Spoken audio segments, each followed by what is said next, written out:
Não está para ouvir.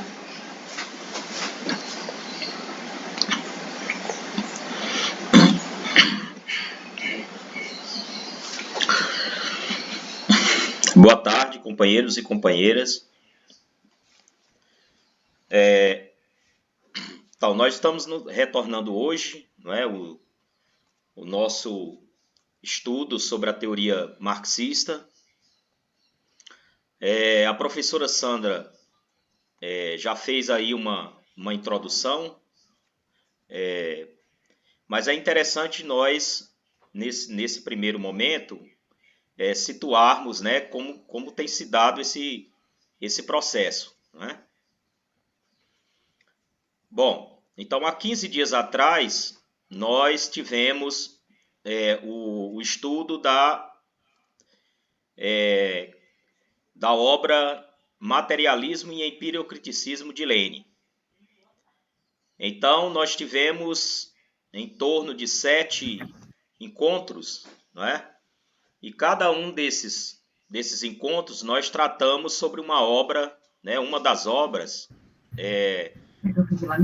Não, você pode cair. Tem certeza que tá fechado. Opa, tem alguém aí tá que fechado, tá com a câmera tá tapada. Aqui, ó. Bom, tem alguém aí que tá com o microfone aberto, pessoal. Acho que... Bom, já fecharam. Então a gente, há 15 dias atrás, nós fizemos a discussão da obra Materialismo e Empiriocriticismo, não é? Nós tivemos em torno de 7 encontros, tá certo? Então, nos quais a gente discutiu, né, em cada um desses encontros, a gente discutiu uma das obras, né, das principais obras, né, de Lenin. Então, agora nós vamos iniciar, né, o nosso estudo das obras de Leon Trotsky, não é? que ao lado de Lenin, né, Lenin foi, sem dúvida nenhuma, né, o mais importante líder, né, da Revolução Russa de 1917. Então, isso é incontestável, né, do ponto de vista histórico. Também foi a maior, vamos dizer assim, a maior personalidade, né, do marxismo revolucionário ao longo do século XX. Também não é algo reconhecido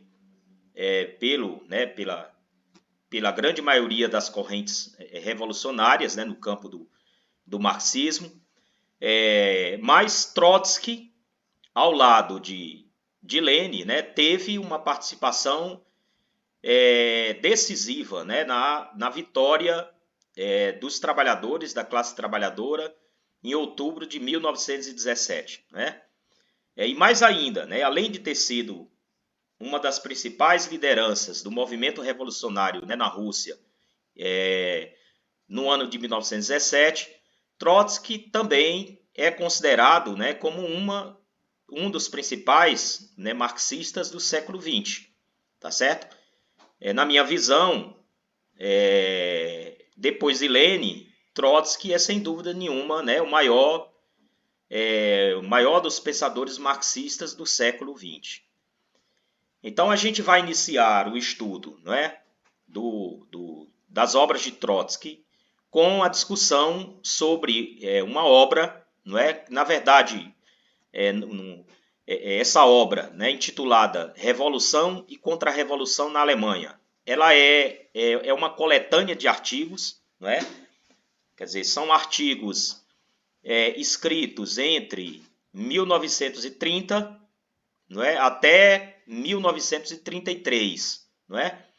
Que é o período, vamos dizer assim, de ascensão, não é? Do movimento fascista, não é, na Alemanha. Então é o período a partir de 1929, né, que o movimento fascista na Alemanha, sob a liderança de Adolf Hitler, né, vai ganhar uma expressão de massas, não é? Quer dizer, vai conseguir aglutinar, não é, em torno das suas ideias, né, em torno do seu programa, né, uma quantidade muito expressiva, né, de pessoas. E é exatamente o período, né, que vai culminar com a chegada, não é, de Hitler ao poder na Alemanha, né, que vai se dar aí no ano de 1933. Então, essa coletânea de artigos, né, que Trotsky publicou ao longo desses anos, eles procuram não só, não é, analisar a conjuntura econômica, social e política, né, desse processo de ascensão, né, que contribuiu, em termos geral, né, para a ascensão do fascismo na Alemanha, mas isso é o aspecto mais importante, né, desses artigos que compõem essa obra. Trotsky vai fornecer uma caracterização, né, marxista, revolucionária do fenômeno do fascismo, não é, que vai, vamos dizer assim, contribuir, não é, para armar, não é, um movimento revolucionário e de modo geral, né, os marxistas, no que diz respeito ao combate, não é, às organizações fascistas, aos movimentos fascistas, não só na Europa nesse momento, não é, mas vai servir também como um referencial para a luta antifascista no mundo todo, não é, ao longo, vamos dizer assim, do século XX. Então, portanto, se trata de uma obra fundamental do pensamento marxista, não é?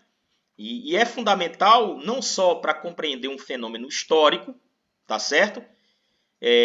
Aqui ninguém pode negar, né, a importância do fascismo como um fenômeno na história da humanidade, né? Teve um impacto gigantesco, né? Não só em termos políticos, né? Mas em termos também humanos, né? De milhões de vidas humanas, né? Que foram perdidas, né? Que foram destruídas por conta, né? Do domínio de governos fascistas em vários países, não só na Alemanha e na Itália, que são considerados, né, os casos mais clássicos, né, mais importantes, mas também em diversos outros países, né, como a Hungria, a Espanha, Portugal, não é? A Áustria, ou seja, não é? Teve um impacto histórico, né, gigantesco. E, portanto, não é? A compreensão desse fenômeno histórico, não é? A compreensão de como é que se deu concretamente a formação, né, a origem do fascismo, não é? E como o fascismo chegou ao poder, não é? E os desdobramentos, os impactos políticos, né, sociais e bélicos da existência do fascismo durante esse período, é fundamental para a luta que nós, né, estamos travando hoje, tá certo? Contra, né, a direita e a extrema-direita, não só no Brasil, mas em vários outros países, não é? Como também para nos armarmos, né, diante da possibilidade da ascensão de não de um governo, mas principalmente de um regime fascista. Né? Então, a discussão que se faz em torno da obra Revolução e Contra-Revolução na Alemanha de Trotsky é uma discussão, né, das raízes e das características históricas do fascismo, chamado fascismo clássico, não é? Mas é, sobretudo, a necessidade que nós temos, né, de compreender a conjuntura atual, né, e de podermos nos armar com uma teoria revolucionária, né, com um instrumento de luta revolucionário, para que a gente possa travar, né, de maneira correta, né, no sentido correto, a nossa luta contra o movimento fascista, tá certo? Bom, então eu dividi a minha apresentação em 3 momentos, tá certo? Então, no primeiro momento, eu vou falar um pouco, né, sobre o autor do livro, né? Eu acho que é importante a gente conhecer, né, a importância e quem foi, né, Leon Trotsky na história da tradição marxista revolucionária. Num segundo momento, nós vamos falar sobre a conjuntura, tá certo? A conjuntura econômica, política e social dos anos 20, né, e do começo dos anos 30. E em seguida, aí vai ser um terceiro momento, né, nós vamos apresentar, né, e analisar as principais teses, né, defendidas pelo autor, né, por Leon Trotsky, na obra Revolução e Contra-Revolução. Então aqui a gente vai dar uma visão geral, não é, da história e da obra, né, para que a gente possa fazer após, né, o debate, tá certo? E fazer uma relação, não é, dessa obra, das lições, né, tiradas dessa obra com a realidade, né, atual. Eu acho que a gente tem sempre destacado aqui em todos os encontros, né, que o objetivo dos nossos estudos, né, das obras desses marxistas, não é só conhecer as suas ideias, não é só conhecer as condições históricas em que elas foram elaboradas, né? Mas é, sobretudo, a gente poder se armar teoricamente e politicamente para analisar a conjuntura atual, a situação atual, né? A atual etapa do sistema capitalista, né? E poder tirar conclusões a respeito, né, da nossa organização e da nossa luta. Tá certo? Bom, então, em primeiro lugar, quem foi Leon Trotsky?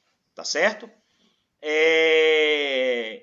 Quando a gente estava apresentando as obras de Lenin, né, nós não demos assim, vamos dizer assim, muita atenção aos aspectos biográficos do autor, né? É certo que nós falamos, toda vez que a gente ia discutindo as obras de Lenin, a gente ia destacando, né, os aspectos históricos, né, as condições históricas nas quais o revolucionário russo elaborou o seu pensamento, as suas obras, e falávamos aqui e ali, né, do desenvolvimento, vamos dizer assim, teórico, político, né, de Lenin, tá certo? Ao longo desse período aí. Por que nós fizemos assim? Não é? Porque Lenin é um autor, né, e um personagem da história relativamente conhecido por praticamente todo o movimento socialista mundial, não é? E é um autor também reivindicado, não é? Vamos dizer assim, pela maior parte, se não a totalidade, né, das organizações marxistas revolucionárias. Quer elas venham da tradição stalinista, não é? Quer venham da tradição trotskista. Não é? Então, Lenin é reivindicado por todas essas correntes de pensamento, né? Em maior ou menor medida, tá certo? Mas essa situação é muito diferente quando a gente trata, por exemplo, de um autor como um revolucionário e um autor como Leon Trotsky, não é? A obra e a tradição trotskista, ela é reivindicada por uma boa parte das esquerdas, tá certo? Em particular pelas as organizações trotskistas, tá certo? Nos vários países, nos vários continentes. Por exemplo, aqui no Brasil nós temos, né, várias organizações trotskistas, tá certo? A gente poderia citar aqui várias delas, como por exemplo, né, a Organização do Trabalho, né, o Partido Operário Revolucionário, o Partido Socialista dos Trabalhadores Unificados, não é? A Democracia Socialista, a DS, que é do PT, não é? Algumas correntes no interior do PSOL, do Partido Socialismo e Liberdade, tá certo? Como a corrente resistência, a insurgência, não é? E algumas outras pequenas correntes marxistas, não é? E uma série de outras, né? De outras organizações aí que não estão nesses partidos, né? Mas que também levantam a bandeira, né? do movimento trotskista. Isso acontece também, né, nos outros países, né, nos demais continentes. Quer dizer, mas apesar disso, Trotsky vamos dizer assim, rechaçado, não é, por uma série de outras organizações e correntes do movimento socialista, não é? Em particular, aquelas organizações, aquelas correntes que vêm da tradição stalinista, tá certo? Aqui no Brasil nós temos várias, né, várias organizações e correntes que provêm, né, que vêm dessa tradição, tá certo? O próprio Partido Comunista do Brasil, PCdoB, né? Em parte, né, o Partido Comunista Brasileiro, tá certo? Vem, né, apesar de hoje estar renovado, né, e passar por diversas mudanças e transformações, ainda há setores dentro do próprio partido que reivindicam também da tradição, né, da tradição stalinista, tá certo? Nós temos outras organizações também maoístas, tá certo? A Nova Democracia, por exemplo, tá certo? O PCR, Partido Comunista Revolucionário, que hoje, né, integra a Unidade Popular, a UP, né, a chamada Unidade Popular pelo Socialismo, que é uma organização recentemente reconhecida, né, eleitoralmente, tá certo? Legalmente.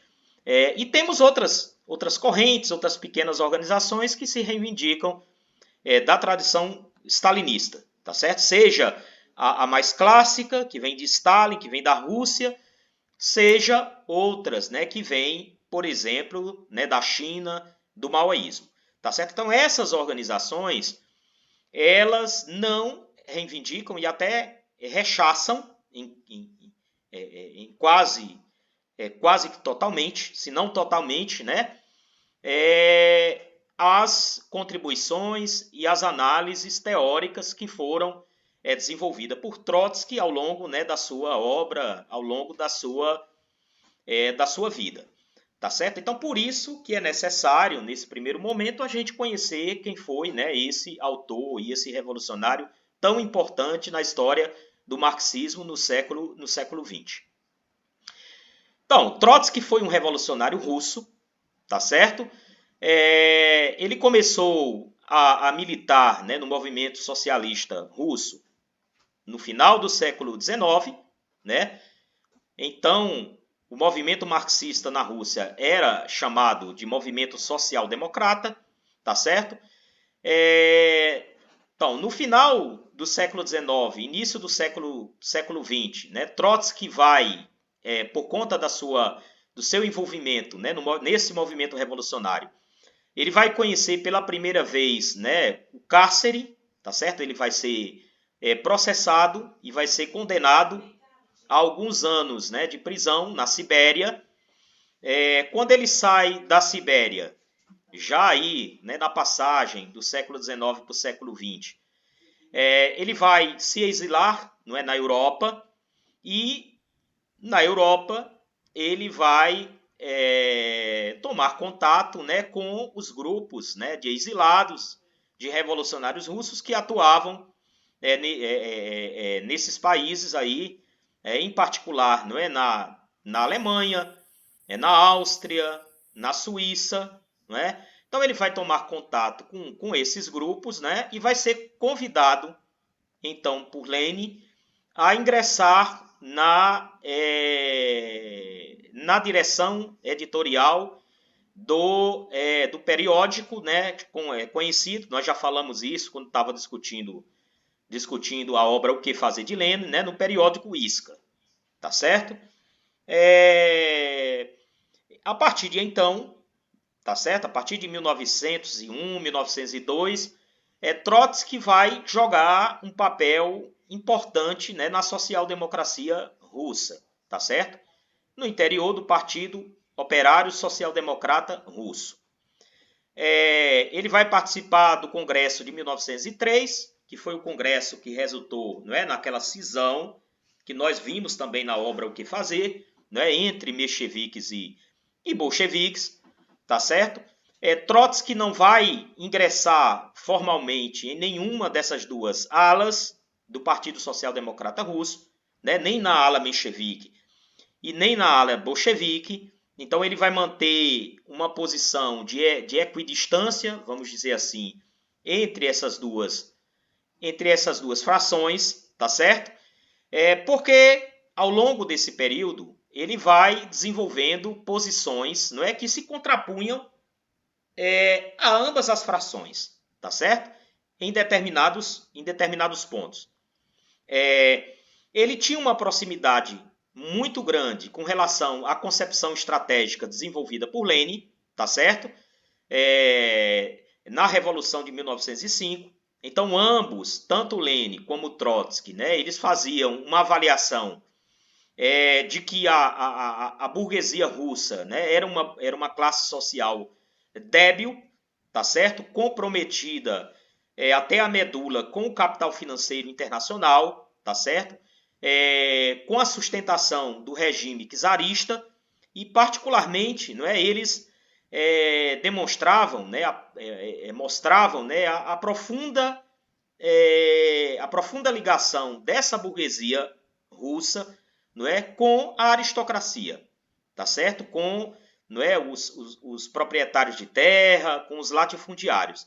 Então eles avaliavam que, do ponto de vista estratégico, né, da concepção de revolução na Rússia, esta burguesia ela era incapaz de dirigir o processo revolucionário de 1905, tá certo? Contra a autocracia czarista, tá certo? E de levar esse processo revolucionário até o seu termo final, que seria a queda do czarismo, tá certo? E a instalação de uma república democrática, né, que fosse capaz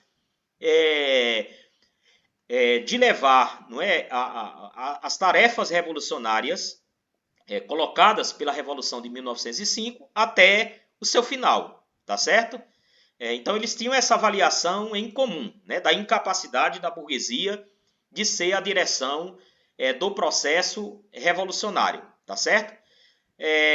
Mas Trotsky, que nesse momento histórico aí, em 1905, já estava desenvolvendo, né, a chamada teoria, a teoria da revolução permanente, não é? Ele discordava em um aspecto fundamental, não é, da concepção estratégica de Lenin. Porque Trotsky analisava, não é, que se a classe operária, se o proletariado tomasse o poder e derrubasse a autocracia, não é? E uma vez estando, né, no poder, tá certo? O proletariado não tinha o porquê, não tinha nenhum motivo, não é, para restringir o processo revolucionário em curso à sua etapa democrático-burguesa. Então, uma vez no poder, não é, a classe operária não ia se restringir no que diz respeito, não é, à introdução, né, das transformações revolucionárias à etapa puramente democrático-burguesa. Então ele teria que avançar, né, paralelamente e sem solução de continuidade, né, às tarefas ditas socialistas, tá certo? Então ele achava que, uma vez no poder, a classe operária realizaria as tarefas democráticas pendentes, claro que não foram resolvidas pela burguesia, mas ao mesmo tempo iniciaria o desenvolvimento, não é, das tarefas socialistas, tá certo? E ele achava, não é, que o resultado de uma revolução vitoriosa na Rússia só poderia ser a constituição, não é, de um governo da classe operária, dos trabalhadores, evidentemente, não é, apoiada, tá certo, no campesinato, né, na classe camponesa. Mas o governo que resultaria desse processo revolucionário, né, teria de ser uma ditadura do proletariado, tá certo? Quer dizer, o domínio de classe da classe operária, né, do proletariado, apoiado, evidentemente, né, na classe do campesinato pobre, particularmente, tá certo? Então, eram basicamente essas duas diferenças, né, em termos de concepção estratégica, que existiam entre Lenin e Trotsky aí na Revolução de 1905. Talvez essas diferenças elas vão ser superadas, né, no decorrer do desenvolvimento do movimento revolucionário na Rússia, e em particular em abril de 1917, né? Então a gente viu que em abril de 1917, Lenin vai apresentar as suas famosas, não é, teses de abril, onde ele vai criticar e abandonar, não é, a antiga fórmula, né, estratégica que ele havia defendido até então, tá certo? A partir de 1905, que era a fórmula da ditadura revolucionária, do proletariado e do campesinato, tá certo? Então, fórmula esta que os bolcheviques, naquele momento ainda, né, da Revolução de 1907, de fevereiro e março de 1917, ainda continuavam defendendo, tá certo? Essa velha fórmula. E Lenin vai defender nas teses de abril, não é, a tomada do poder pelos soviets, pelos conselhos operários, né? Ou seja, ele vai defender a estratégia da revolução socialista na Rússia naquele momento. Então ficava evidente que essas diferenças, né, que até então afastavam esses dois grandes revolucionários, Lenin e Trotsky, haviam sido, né, superadas pelo desenvolvimento do movimento revolucionário, né, na Rússia, tá certo? Após a Revolução de 1905, como vocês sabem, né, houve, a partir de 1907, né, o início da Contra-Revolução.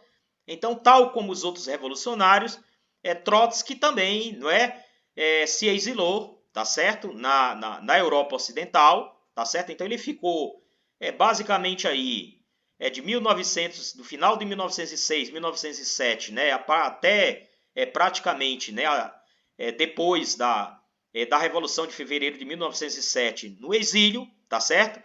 Ele vai voltar em 1917, né? Voltou inclusive um pouco depois de Lenin, tá certo?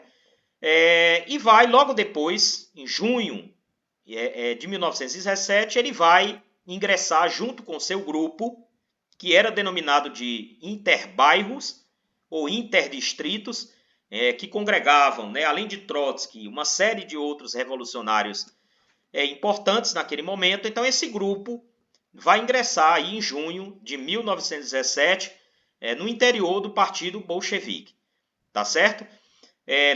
Lenin vai dizer, a um certo momento, né, que depois que Trotsky se tornou um bolchevique, né, ou seja, né, que aderiu ao partido bolchevique, não houve na Rússia, desde então, melhor bolchevique do que ele, né? Então, o próprio Lenin, né, reconhecia a importância, né, central de Leon Trotsky, né, não só, né, na história revolucionária, né, e na luta revolucionária travada na Rússia naquele momento, né, mas reconhecia que Trotsky, desde então, quando tinha ingressado no partido bolchevique, não é, tinha se tornado, né, uma das suas principais figuras, né, históricas. Então veja, Trotsky ele vai jogar um papel de primeira grandeza, né, na Revolução Russa de 1917, né, para a gente poder aqui sintetizar. Trotsky foi presidente do Soviet de Petrogrado, tá certo? Que era o conselho operário mais importante da Rússia, né, naquele período, em 1917, ele foi presidente do Soviet de Petrogrado. Trotsky foi comissário das relações exteriores, tá certo? Ele compôs o primeiro conselho de comissários do povo, que foi eleito aí em outubro, tá certo? De 1917, pelo Congresso dos Soviets, que se realizou um dia, né, após a tomada do poder, tá certo? Na Rússia. Então ele compôs esse primeiro conselho, né, de comissários do povo, como comissário das relações exteriores. Em 1918, com a ameaça da guerra civil, né, da intervenção imperialista na Rússia, Trotsky vai se transformar no comissário do povo para a guerra, tá certo? numa espécie de ministro, né, do ministro da guerra, tá certo? Então Trotsky, a partir de então, vai centrar, né, os seus esforços na organização do Exército Vermelho. Então ele foi também fundador, né, do Exército Vermelho, tá? E junto com outros revolucionários foi a pessoa responsável por organizar o exército, né, em pleno calor, né, da revolução e sob a ameaça e já quase, né, sob intervenção, né, dos exércitos imperialistas. Então ele foi o fundador e foi o organizador do Exército Vermelho, tá certo? E posteriormente, já aí em 1923, né, quando Lênin já se encontrava doente, tá certo? Lênin vai falecer em janeiro de 1924, tá certo? Trotsky vai iniciar a sua luta, talvez a sua mais importante luta, tá certo? Que foi, não é, a luta contra o processo de burocratização promovida pelo stalinismo, não é, do Estado Russo, da União Soviética, não é, do Partido Bolchevique e da Terceira Internacional. Então Trotsky ele vai jogar o papel mais importante, né, de todas as oposições que se constituíram na Rússia, né, a partir de 1923, tá certo? Contra a burocratização da União Soviética, né, e da Terceira Internacional e contra o avanço do stalinismo.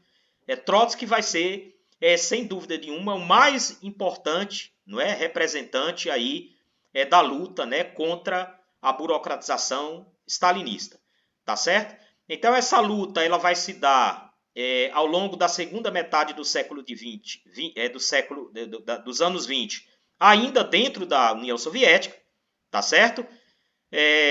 Até 1926, 1927, tá certo?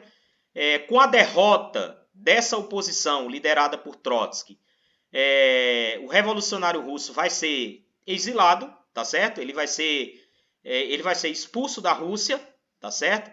Ele vai para a fronteira da Rússia com a Turquia, tá certo? Uma região chamada Almata, que fica na fronteira entre a Rússia, né, e a Turquia, certo? Depois ele vai para Prinquipo e de Prinquipo ele vai, né, atravessar aí diversos países, tá certo? Porque Trotsky era considerado como uma ameaça internacional, portanto ele não era só perseguido, né, pela burocracia stalinista, pela burocracia russa, ele era perseguido, né, praticamente por todos os governos do mundo, tá certo? Então nenhum governo capitalista, nenhum governo seja no Ocidente, seja no Oriente, queria conceder asilo a Leon Trotsky, tá certo? Ele teve que praticamente perambular aí por diversos países, né? Noruega, França, tá certo? Até no final aí já, né, dos anos 1930, em 1936, receber asilo pelo governo Cárdenas, não é, no México. Então, durante esse período aí, não é, ele vai organizar não só a oposição de esquerda na Rússia, tá certo, que vai travar essa luta no interior do partido bolchevique, do Partido Comunista, e depois fora, né, quando foram expulsos, tá certo? Mas ele vai organizar também, a partir de 1930, tá certo? O que ficou conhecido como oposição de esquerda internacional, não é? Então, que foi uma tentativa, né, feita por Trotsky de tentar organizar, não é, a vanguarda revolucionária que não estava, né, nos partidos comunistas, já em um processo, né, de stalinização muito profunda. Então, tentar organizar essa vanguarda revolucionária, né, nos diversos países e continentes e também numa escala internacional, tá certo? Até 1933, Trotsky ainda defendia a possibilidade de, vamos dizer assim, de mudança, de transformação por dentro mesmo, né, dos partidos comunistas stalinizados. Então, até 1933, ele ainda sustentava essa possibilidade. E ele atuou mesmo, né, firmemente com essas oposições dentro dos partidos comunistas stalinizados para tentar, não é, obter algum processo, né, de transformação desses partidos. Então, Trotsky vai mudar essa posição exatamente após a chegada de Hitler, né, ao poder do Estado na Alemanha em 1933. Então, quando Hitler chega, né, ao poder em 1933 e começa a desencadear todo o processo, né, de perseguição, de violência e de destruição da vanguarda revolucionária da Alemanha, então ficou patente, ficou claro para Trotsky, né, de que tinha havido, né, uma derrota histórica sem precedentes, né, do movimento revolucionário, não só dentro da Alemanha, tá certo? Mas em escala internacional, tá certo? Então o problema que passava agora, né, a ser, vamos dizer assim, o problema principal para Trotsky era a necessidade de construção de novas organizações revolucionárias, a começar, não é, pela própria Alemanha, né? Trotsky, a partir de então, a partir da chegada de Hitler ao poder, né, passa a caracterizar, não é, que o Partido Comunista Alemão havia traído os trabalhadores, tá certo? Ao não travar a luta contra a ascensão de Hitler na Alemanha e, portanto, colocava-se como tarefa fundamental a construção de uma nova organização revolucionária na Alemanha, tá certo? Bom, logo depois, Trotsky vai dar um passo à frente, tá certo? Nessa posição. Quando é que vai acontecer isso?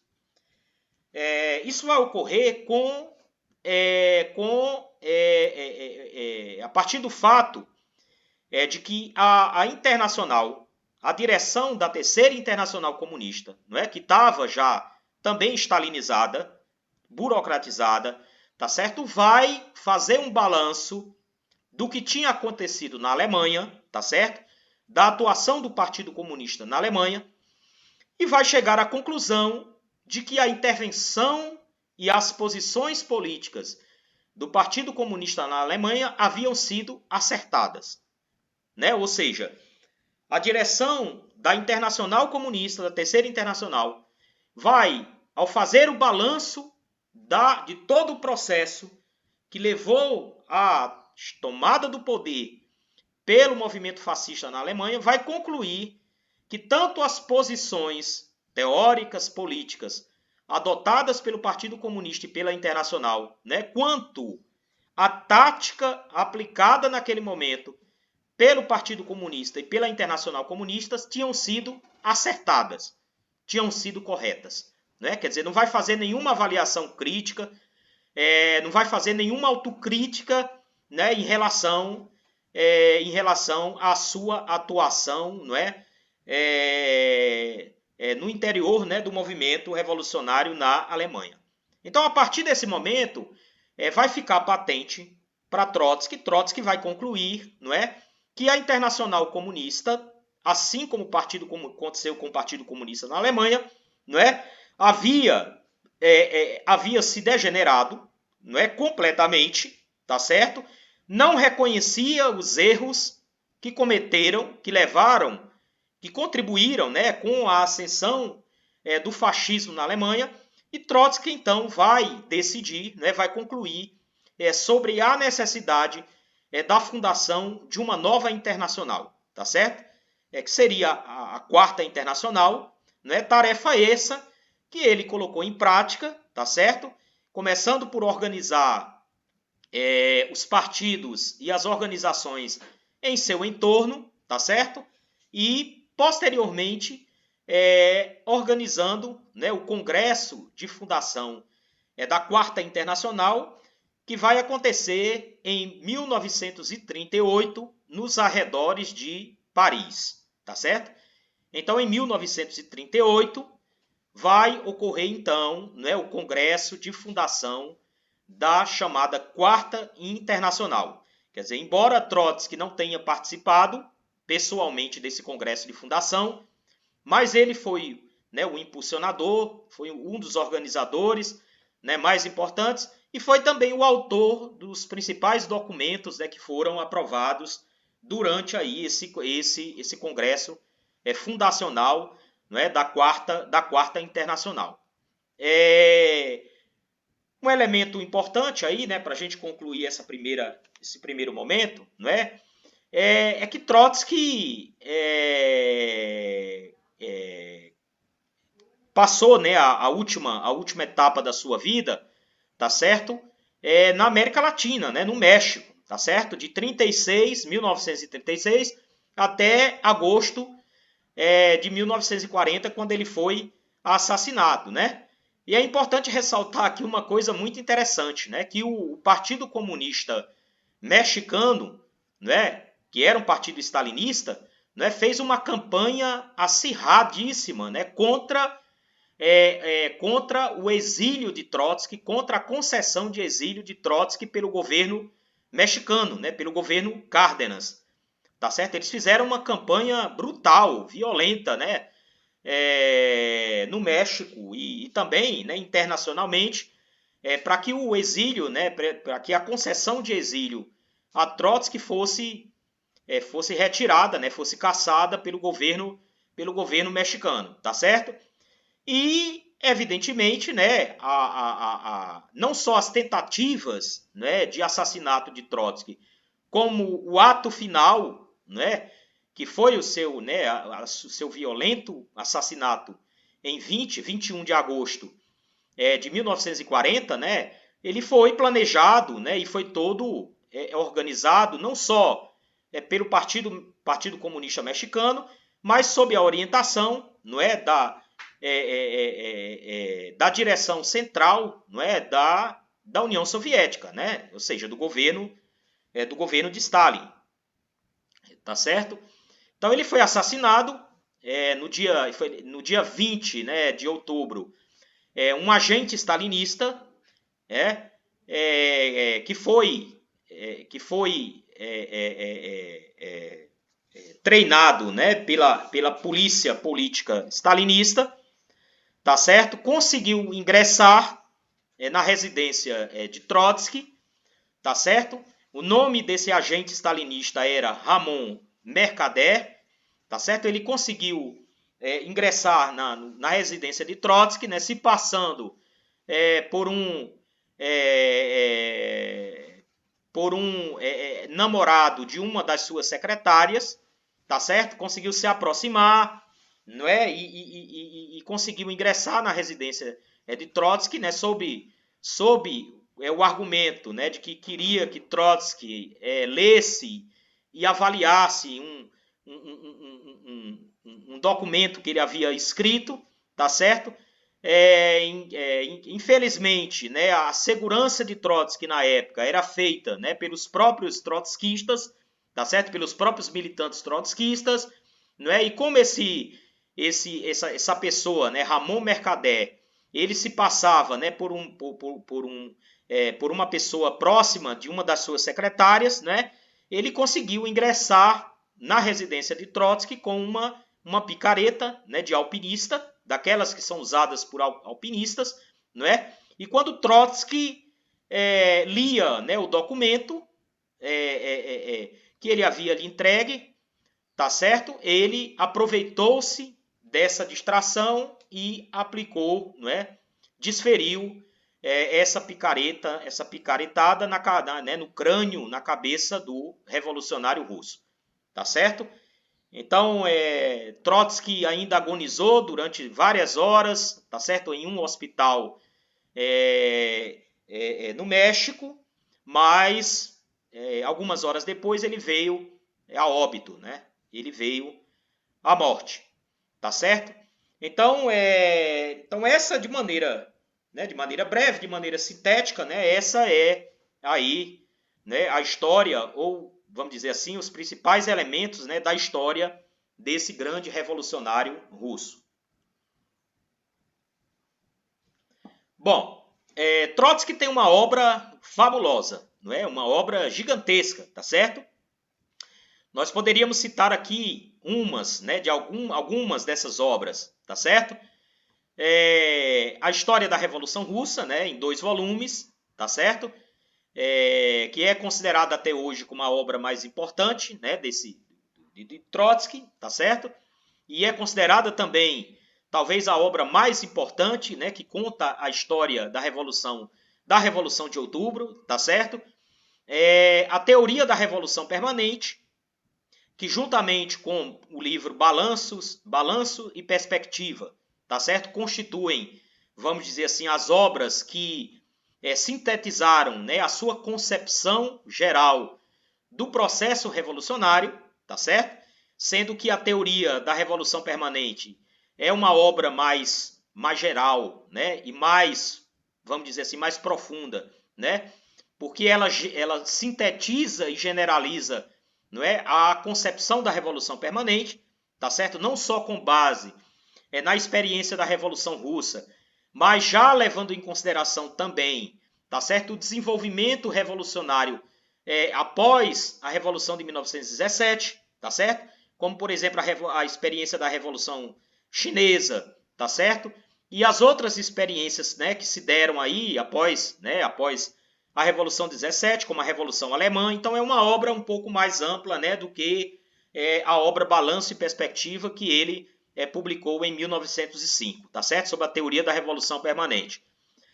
A obra A Revolução Traída, que é de 1936, né, que é uma obra também muito importante, porque ela faz uma análise, né, do desenvolvimento da União Soviética, né, e do processo de burocratização do Estado, tá certo? E do Partido Bolchevique por meio, né, do stalinismo, né? Então é uma obra muito importante, tá certo? Porque não só faz uma análise, né, de todas as transformações que aconteceram até meados da década de 30, tá certo? As transformações econômicas, todo o processo de industrialização da Rússia, né, o processo de planificação, dos planos quinquenais, tá certo? O processo de coletivização forçada que foi levado a cabo, né, por Stalin, tá certo? Aí já no começo dos anos 30, faz uma análise, né, de todo o processo, né, das crises que aconteceram na economia soviética durante esse período aí, tá certo? Final dos anos 20, início dos anos 30, tá certo? Então é uma obra sumamente importante para a gente compreender o desenvolvimento das relações sociais, né, de produção socialistas na Rússia até meados, né, dos anos 30. Poderíamos citar aqui diversas outras obras, né? O Programa de Transição, que foi o documento redigido por Trotsky, né, para a fundação da Quarta Internacional em 1938, tá certo?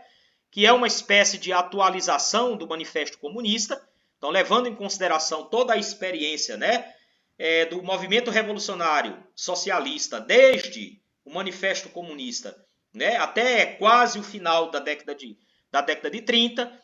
Então, o programa de transição é uma espécie de síntese, né, de uma nova síntese programática, né, de um novo programa da Revolução Socialista, considerando aí todas as transformações, né, e todos os desenvolvimentos programáticos, políticos e teóricos, né, do movimento socialista até aí o final dos anos 30, tá certo? E tem uma série de outros escritos, né, importantes, tá certo? Então, um deles é exatamente o livro Revolução e Contra-Revolução na Alemanha, tá certo? Que, como eu falei para vocês, ele é, na verdade, uma coletânea, tá certo? De artigos que foram escritos por Trotsky no calor, né, de todo esse processo conturbado de ascensão do fascismo, tá certo? E particularmente do nazismo, né, do nazifascismo na Alemanha, tá certo? Entre 1930 e 1933, tá certo? Bom, então,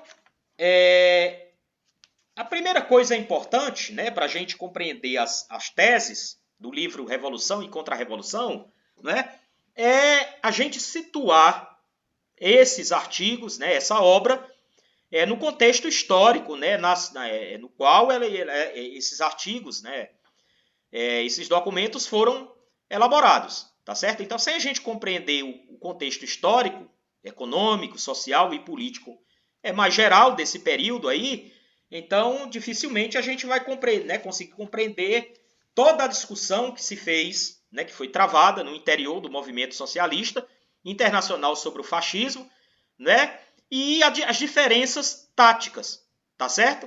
Então, por que o stalinismo na Rússia, tá certo? No Partido Comunista Alemão e na Terceira Internacional propuseram, não é, uma determinada tática para combater o fascismo, né, ou para reagir a esse avanço do fascismo, e por que Trotsky e o movimento trotskista, né, com base numa avaliação diferente do contexto histórico, econômico, social e político e das forças sociais em luta, né, concluiu na elaboração de uma tática diferente dessa tática do stalinismo.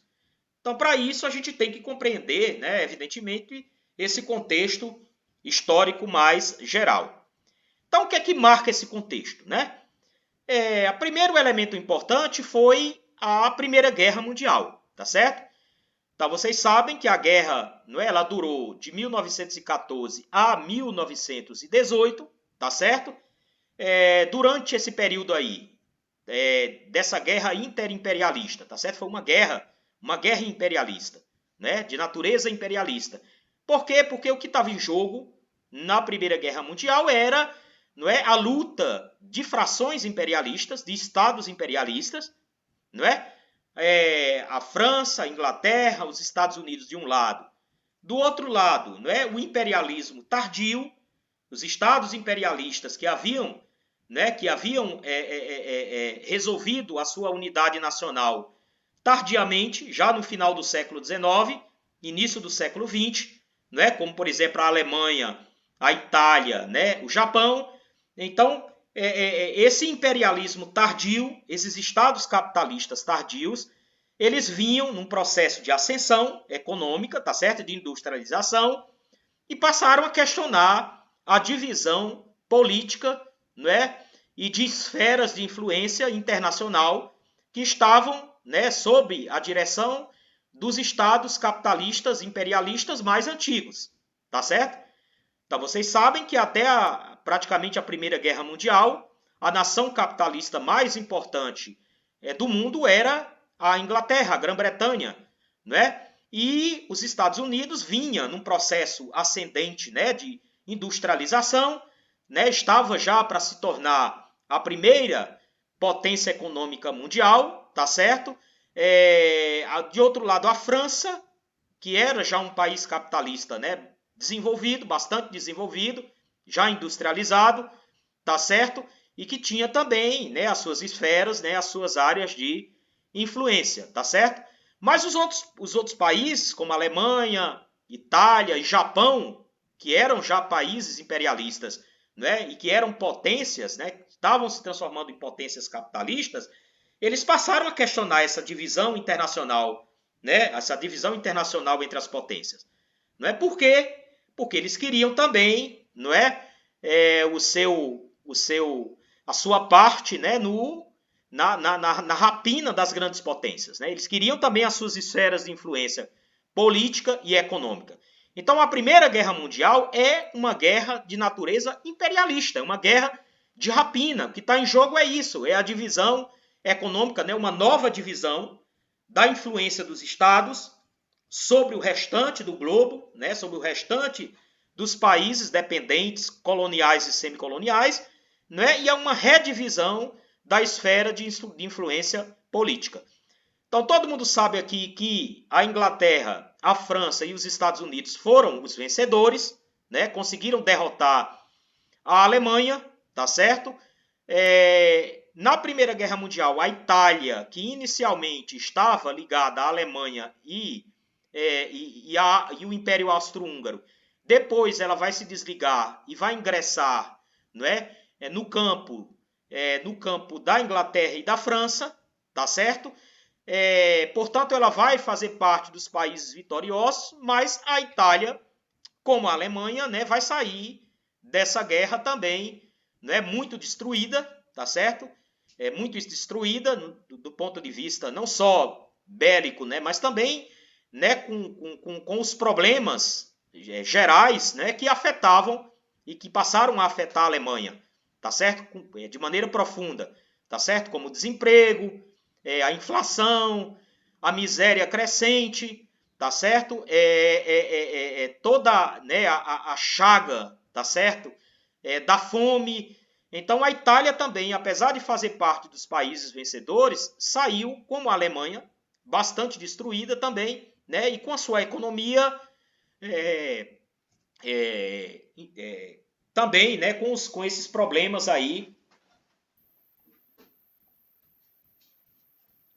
que passaram, né, a redefinir, tá certo? A situação, né, do país, econômica, política e social do país aí durante toda a década, né, de 20.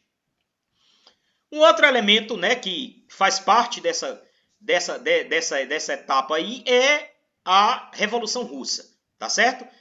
Então, em outubro de 1917, o proletariado, a classe trabalhadora, consegue tomar o poder na Rússia, tá certo?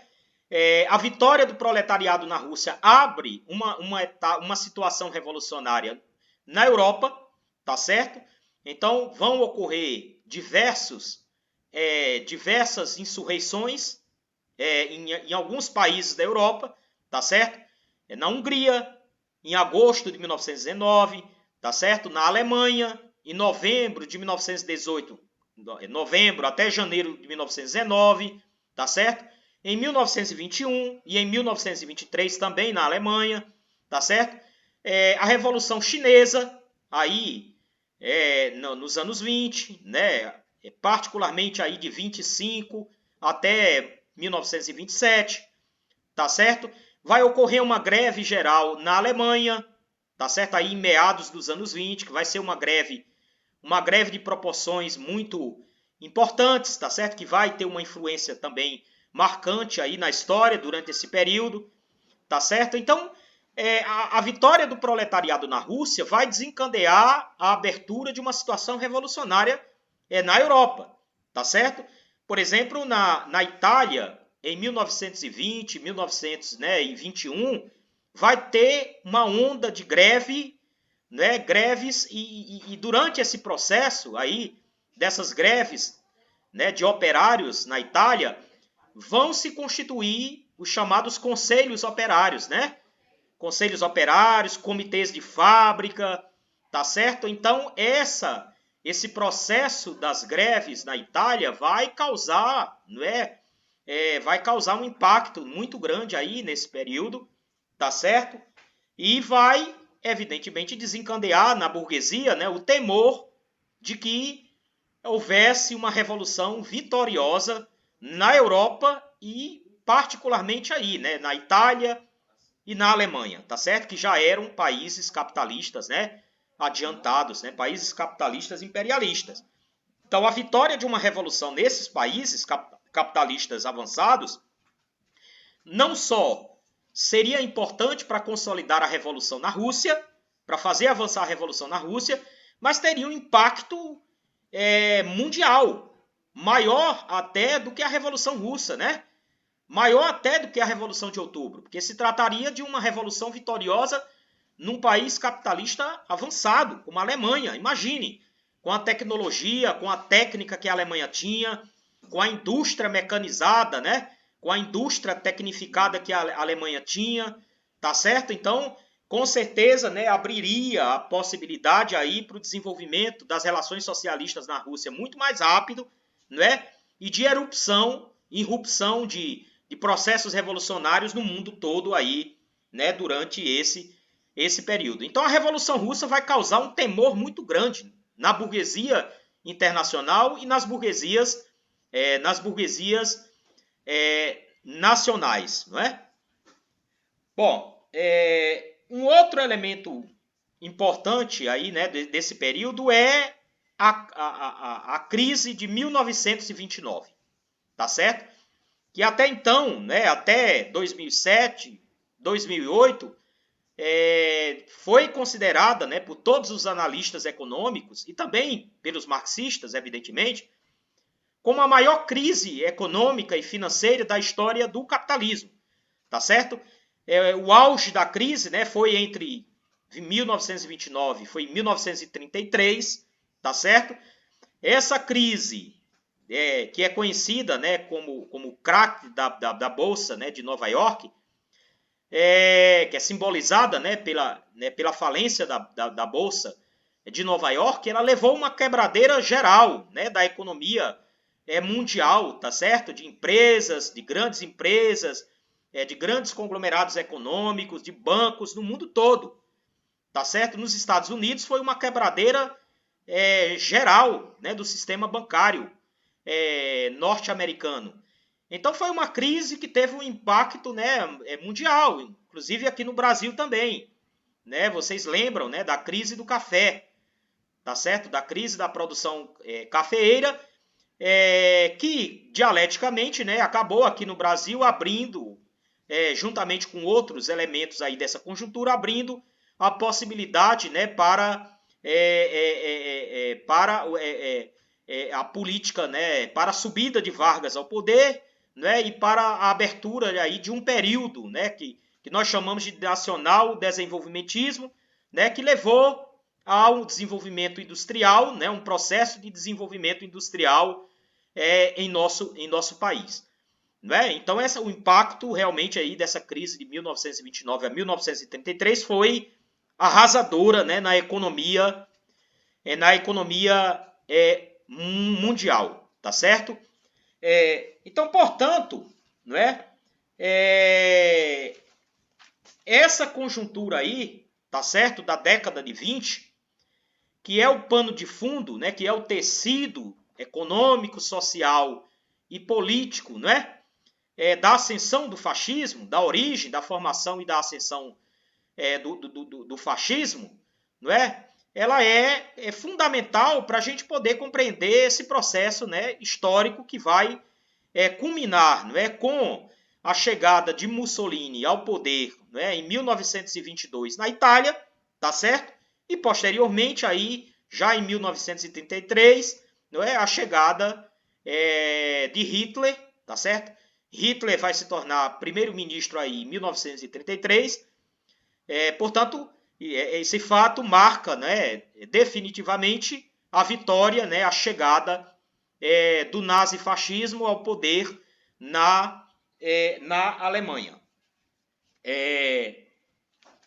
Bom, dito isso,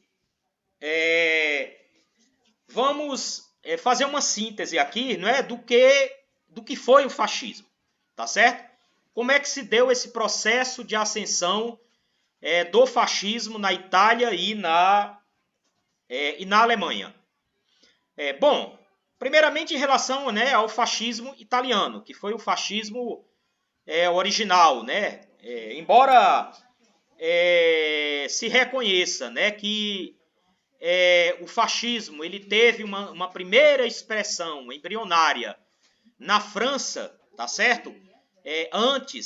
Tá certo? Antes mesmo da Itália, né? Mas na França ele era apenas um agrupamento, tá certo? Um agrupamento de natureza fascista. Ele não era ainda, né? Não chegou a se constituir na França nesse período aí em governo, num regime político propriamente dito, tá certo?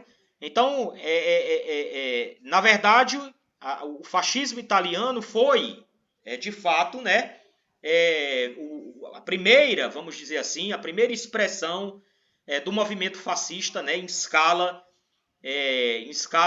internacional, né, em escala mundial, tá certo? Então, primeira coisa importante, né, sobre o termo fascismo. Aqui é uma observação do ponto de vista do ponto de vista terminológico, né, e do ponto de vista metodológico, que eu acho que é fundamental para quem discute a questão do fascismo, tá certo? Então há uma tendência, tá certo? Não só fora da esquerda, mas também dentro das esquerdas, tá certo? De utilizar de maneira indiscriminada o termo, a expressão fascismo, tá certo? Então, por exemplo, a gente inclusive chega a ver, por exemplo, né, quando tem uma disputa acirrada e às vezes chega às vias de fato, né, entre membros de partidos diferentes, de esquerda diferente, muitas vezes a gente vê, por exemplo, uma dessas pessoas chamarem a outra, né, de fascista. Você é um fascista, né? Você está utilizando métodos fascistas, tá certo? Para resolver os conflitos no interior, né? No interior do movimento, tá certo? A gente vê, por exemplo, também organizações marxistas que se reivindicam do marxismo, se reivindicam revolucionárias, que utilizam o termo fascista, a caracterização de fascista, para praticamente todo tipo de governo, não é, de direita ou de extrema direita. Tá certo? Então, todo governo que é dirigido por um partido ou um governante de direita ou de extrema direita, algumas dessas organizações de esquerda, né, caracterizam, intitulam como governos fascistas. Tá certo? Então, por exemplo, as ditaduras, né, militares que aconteceram aqui nas décadas de 60 e 70, né, na América Latina, tá certo? As ditaduras aqui no Brasil, os governos militares no Brasil, tá certo? Os governos militares na Argentina, tá certo? No Chile, no Paraguai, por exemplo, né, os governos autocráticos ou teocráticos no Oriente, nos países do Oriente, não é, asiáticos, tá certo? Ditaduras em alguns países, né, da Europa, tá certo? Governos de direita em diversas etapas, né, da história do século XX. Então há uma tendência de algumas correntes na esquerda, que se reivindicam do marxismo, de utilizar indiscriminadamente o termo fascista, tá certo? Como sinônimo de governo de direita, né? Como governante de direita, tá certo? Então, por exemplo, é o caso, é o que acontece hoje, por exemplo, né? Governos como, por exemplo, o governo de Trump nos Estados Unidos, o governo de Jair Bolsonaro aqui no Brasil, tá certo? Os governos em outros países, como, por exemplo, a Turquia, né? Governos na África. Então, governos, né, uma vez que sejam dirigidos por partidos de direita, ou por governantes de direita, ou de extrema direita, não é? Costume das organizações de esquerda, né, intitularem, conceberem esses governos, não é? Caracterizarem esses governos como governos fascistas. Muitas vezes até confundindo, né? Confundindo, por exemplo, a pessoa do governante ou da organização a partir da qual ele foi eleito, ou ele chegou ao poder, né, com o regime político, por exemplo, ou com o Estado, né? Porque nós somos marxistas e nós sabemos diferenciar, né, claramente o que é um governo, o que é um regime político e o que é o Estado, tá certo? Embora essas coisas estejam interrelacionadas, né, estão articuladas, mas elas não são a mesma coisa, tá certo? Elas não são a mesma coisa. E a gente tem que saber fazer uma boa caracterização do que é um governo, do que é o Estado e do que é o regime político, né, dominante, para a gente poder traçar uma política correta, uma intervenção correta numa determinada conjuntura política, tá certo? A elaboração de uma tática acertada, não é? E a tática acertada é aquela que leva ao desenvolvimento da estratégia, não é? E qual é a nossa estratégia? Qual é a estratégia marxista? Qual é a estratégia revolucionária? é a tomada do poder pela classe trabalhadora, pelo proletariado, né, pelos explorados, pelos oprimidos, e a constituição do seu governo, né, a constituição do seu domínio de classe e o desenvolvimento do socialismo. Essa é a nossa estratégia. Mas para que a gente possa, né, chegar a esse objetivo histórico, é necessário que a gente desenvolva, né, as táticas. E o que são as táticas? Né? São os meios e os métodos de luta da classe trabalhadora. Né? Então, são os meios, são os métodos, são os nossos movimentos que nós fazemos, né, dentro da conjuntura e no interior da luta de classe, que levam a determinadas decisões táticas favoráveis, né, para que o movimento revolucionário socialista possa caminhar em direção à revolução proletária, né, a revolução socialista. Tá certo? Isso é que é a tática. E a elaboração de uma tática correta depende, não é, de uma elaboração científica sobre a realidade e, portanto, depende de uma avaliação correta, né, do que sejam os governos e, particularmente, do que seja, não é, o fascismo. Tá certo? Então, existe esse problema de natureza metodológica aí, né, dos partidos, mas, em geral, não é, em geral, tem um efeito, do ponto de vista geral, positivo, né, porque a palavra fascismo tem uma conotação muito negativa, né, a partir do momento, né, a partir da derrota de Hitler e de Mussolini em 1945, né, a palavra fascismo passou a ter uma conotação muito negativa, né, do ponto de vista teórico, político, né, ideológico. Essas denominações, inclusive, elas foram varridas, não é, das leis e das constituições na Alemanha e na Itália. Então ficou proibido, por exemplo, uma organização, a partir de 45, na Alemanha e na Itália, que se denominasse fascista, tá certo? Que se denominasse nazista, como, por exemplo, o Partido Nacional Socialista na Alemanha e o Partido Nazista, né, o Partido Fascista na Itália, de Mussolini. Então estava proibida a utilização, né, dessa expressão fascismo, nazismo, na Alemanha e na Itália, com a derrota de Hitler e de Mussolini. Tá certo? Então ele tem uma conotação muito negativa, e é evidentemente que quando a esquerda utiliza essas expressões contra a direita, é salutar. Evidentemente é salutar porque, né, faz com que o véu da direita e da extrema-direita caia, né? Porque eles, evidentemente, procuram a todo momento dissimular as suas ideias, dissimular as suas posições, dissimular o seu programa. Tá certo? E não, às vezes não se apresentam como fascistas. Tá certo? A direita extremada, ela procura dissimular, né, que é um movimento fascista, que é uma organização fascista. Ela procura se apresentar como uma organização que está disposta a disputar o poder nos marcos da democracia burguesa. Tá certo? Mas aqui e acolá ela deixa cair o véu, né? E alguns setores desses partidos, de fato, utilizam dos métodos, né, violentos do fascismo para combater, né, para combater o comunismo, né, para combater o marxismo, para combater os revolucionários, para criminalizar as lutas sociais. Então é importante, né, em primeiro lugar, a gente ressaltar esse aspecto aí, tá certo? Então veja, o fascismo na Itália, ele vai se desenvolver, né, aí já no final, aí já no início da década de 20, tá certo? Mussolini, ele foi, não é, até a Primeira Guerra Mundial, ele foi membro do Partido Socialista Italiano, né? Vocês devem saber, tá certo? Ele dirigia, inclusive, no Partido Socialista Italiano, um jornal importante, tá certo? Ele era o responsável por esse jornal do PSI, tá certo? Com a Primeira Guerra Mundial, ele vai se afastar, vai romper com o PSI, tá certo?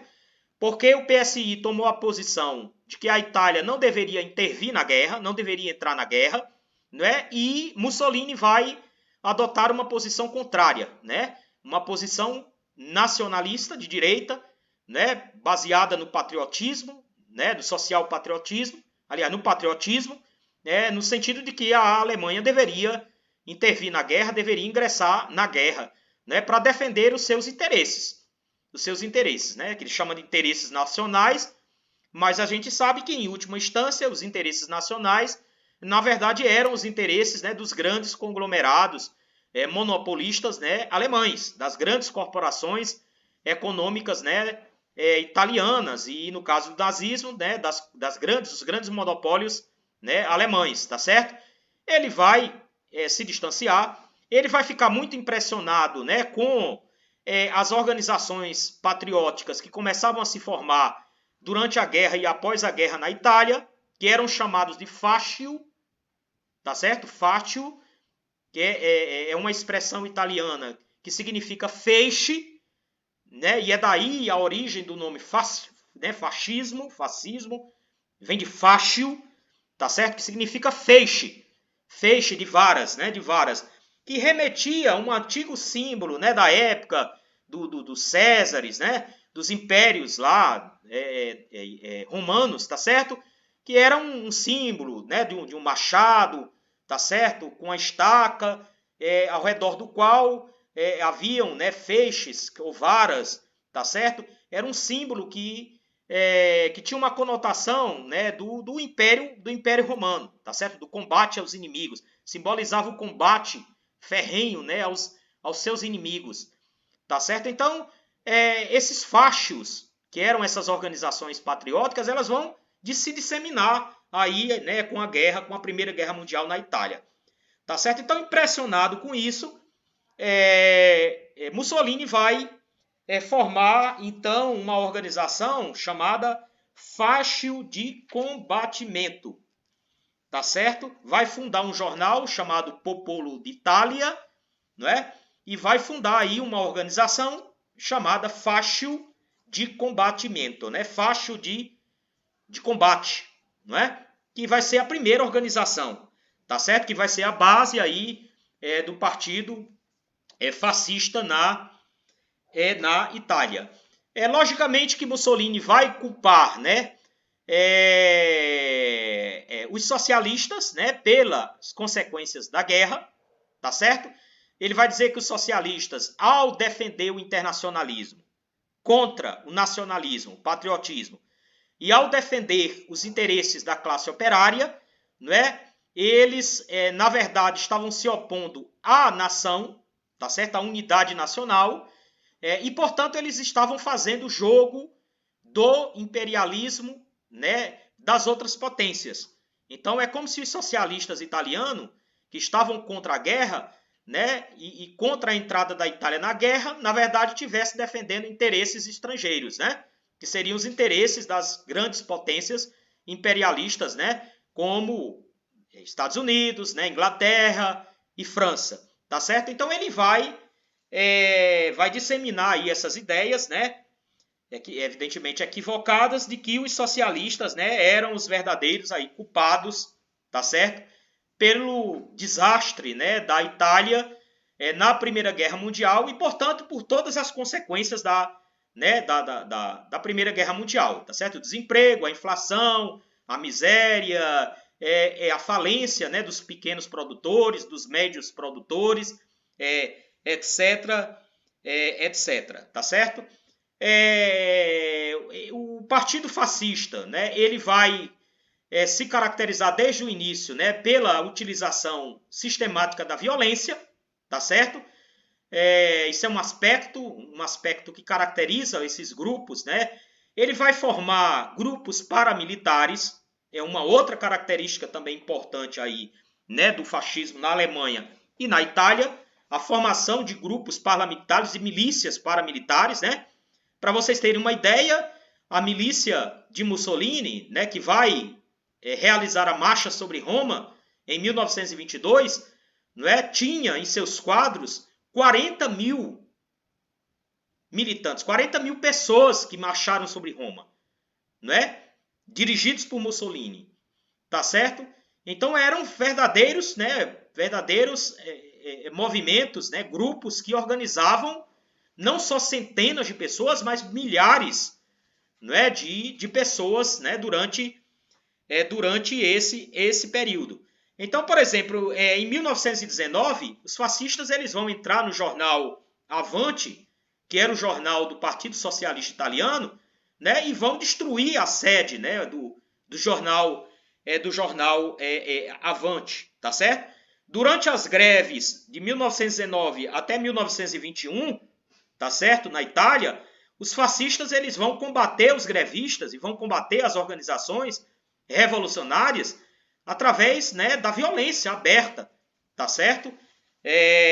Contra os sindicatos, né, contra as cooperativas de trabalhadores e contra os partidos, tá certo? Contra os partidos. O PSI e depois, né, o Partido Comunista Italiano e as outras organizações que existiam, né, durante aí esse período, tá certo? Em 1922 vai ter a marcha sobre Roma, né, que eu falei aqui que 40 mil fascistas, né, marcharam, entraram em Roma, tá certo? E obrigaram o rei, obrigaram, né, na verdade, o governo italiano, né, a aceitar, tá certo? Um governo patrocinado, dirigido por Mussolini, tá certo? Mussolini, então, em 1922, era um parlamentar, tá certo? Então, veja, no dia 31 de outubro de 1922, tá certo? Vai ter essa marcha e logo em seguida vai se constituir um governo, né, de Benito Mussolini, tá certo?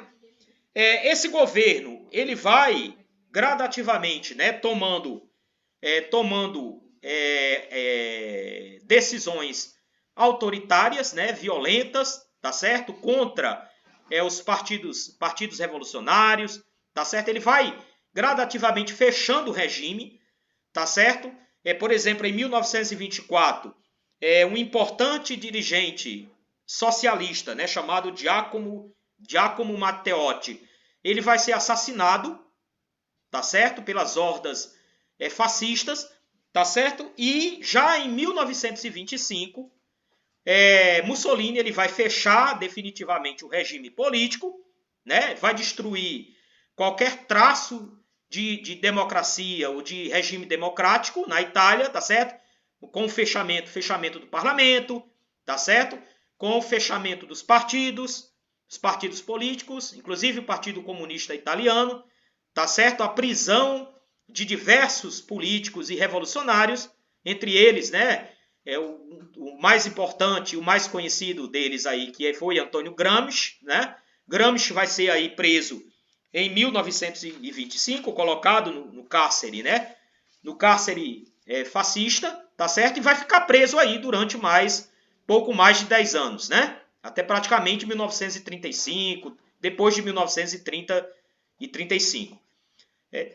Tá certo? Então vai haver um fechamento, né, gradativo e a partir de 1925 violento, bruto, né, drástico do regime político na Itália, né? E vai se constituir aí até 1945, né, um regime político, não só um governo, né, mas também o Estado e o regime político de natureza fascista. Tá certo? Veja, na Alemanha, a gente tem que levar em consideração não só a Revolução Alemã, tá certo? Que vai acontecer aí no final de 1918, início de 1919, tá certo? Que foi uma revolução derrotada, não é isso? Foi derrotada, que custou a vida, inclusive, de 2 grandes revolucionários, de 3 grandes revolucionários, né? Que foi Rosa Luxemburgo, Karl Liebknecht e o companheiro de Rosa Luxemburgo, Leo Iogiches. Então foram mortos, né? Foram assassinados pelas hordas fascistas, né? Sob o patrocínio, tá certo, do governo social-democrata, porque quem estava no poder no final de 1918, 1919 era o Partido Social-Democrata, né, da Alemanha, tá certo? Então esse governo do Partido Social-Democrata alemão, que no passado havia sido um partido marxista, mas que depois abandonou, né, a partir da Primeira Guerra Mundial, abandonou completamente, né, os traços de marxismo, tá certo? Se transformou num partido reformista, tá certo? Então, esse partido chegou ao governo, tá certo? E em 1918, final de 1918, início de 1919, diante de uma revolução, diante de uma insurreição operária, tá certo? De um levantamento dos trabalhadores e dos seus conselhos operários, tá certo? Em Berlim e em outras cidades, esse partido, apoiando-se no exército de origem monarquista, vai assassinar as principais lideranças do movimento revolucionário nesse momento. Então, a Revolução Alemã de 1918 e 1919 vai ser uma revolução derrotada, tá certo? Então, depois que acontece a Revolução, aí nós vamos ter a formação do Partido Fascista na Alemanha, tá certo? Isso vai se dar aí em 1919, tá certo? Em 1919, tá certo? É importante dizer aqui que a Revolução de 1918 e 1919, ela levou ao fim da monarquia na Alemanha. A caída, né, do Kaiser Guilherme II e a instalação de uma república, tá certo? A chamada República de Weimar. Então é no interior aí desse período da República de Weimar, a partir de 1919, que vai surgir, né, gradativamente as primeiras organizações fascistas, né? E a mais importante delas, né, que foi a organização fundada pelo ex-militar, né, do exército alemão, Adolf Hitler, tá certo? Que era o Partido Nacional Socialista dos Trabalhadores Alemães, né? O nome do partido fascista nazista era exatamente esse mesmo, né? Partido Nacional Socialista dos Trabalhadores Alemães, né? Quer dizer, a denominação, a etiqueta, né? O nome muitas vezes não quer dizer absolutamente nada, né? Porque o partido nazista nem era um partido socialista, tá certo? Não tinha nada a ver com o socialismo, né? Mas se amparava nesse termo, nessa roupagem, né? Porque, na verdade, o socialismo, do ponto de vista moral e do ponto de vista político, tinha uma influência muito grande nesse momento sobre as massas populares, e em particular sobre o proletariado, né? E assim como o fascismo italiano, o nazismo teve que recorrer a algumas expressões que eram utilizadas pelo movimento revolucionário socialista, tá certo? Mussolini também fez isso, tá certo? Ele se utilizava de determinadas expressões ou categorias utilizadas pelo movimento revolucionário e dava uma conotação e dava um conteúdo, né, completamente diferente, oposto àquele a que essas expressões, né, tinham, né, na boca dos socialistas. E também não era um partido dos trabalhadores, né? Na verdade, o Partido Nacional Socialista, o Partido Nazista Alemão, ele congregava também uma fatia importante do proletariado alemão, tá certo? Mas ele tinha a sua base social, eu vou mostrar daqui a pouco, também era formada, né, pelos setores, e particularmente pelos setores médios da pequena burguesia, né, em torno de um quarto da militância dos membros do Partido Nazista Alemão era da pequena burguesia, vinha da pequena burguesia, das classes médias, do campesinato e das classes médias urbanas, tá certo? Mas em torno de 24% também provinha das classes trabalhadoras, do proletariado. Também arregimentava uma parte do proletariado alemão, tá certo? Assim como arregimentava também setores de comerciantes, da burguesia, tá certo? Setores do funcionalismo, dos servidores estatais, tá certo? E até setores mais pauperizados, tá certo? Mais marginalizados da sociedade, tá certo? Que era o lumpen proletariado, tá certo? Aqueles setores mais marginalizados, mais degradados da sociedade, né? Faziam parte também e era um setor considerável do partido nacional, né? Do partido nazista na Alemanha. Desde o início, o Partido Nazista ele se baseou também em grupos paramilitares, tá certo? Em milícias paramilitares. Desde o início eles utilizaram da violência quase que permanentemente contra os sindicatos, contra jornais de esquerda e contra as organizações de esquerda, tá certo? Contra os grevistas, tá certo? Então eles utilizaram, assim como o partido fascista na Itália, tá certo? Eles também utilizaram a violência, né, contra as organizações de esquerda, tá certo? No início eles eram uma organização paramilitar, tá certo? Mas a partir de 1924, tá certo? E particularmente a partir de 1923, com a derrota da Terceira Revolução Alemã, tá certo? Hitler vai organizar um golpe aí em 1923, né? Esse golpe fracassa, tá certo? O Hitler é preso, é condenado a alguns meses, cumpre alguns meses de prisão, tá certo? E logo em seguida ele sai da prisão, escreve o seu livro famoso, né, Mein Kampf, que é em português Minha Luta, e vai reorganizar as bases, né, do partido nazista alemão.